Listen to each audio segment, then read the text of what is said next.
So guys, for the first step, you want to go to search and type in check for updates. Click on it. And now once you're on this, you want to click on check for updates.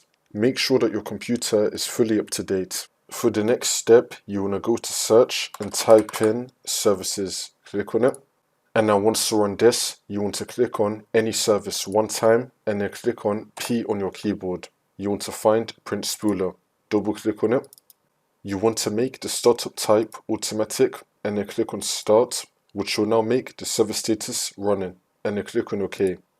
For the next step, you want to go to search and type in troubleshoot settings. Click on it. And now once you're on this, you want to click on other troubleshooters. And now you want to find printer. Click on run. And now once you're on this, you want to click on yes to run the printer diagnostics. You want to follow everything it says there, and then hopefully this will fix your problem.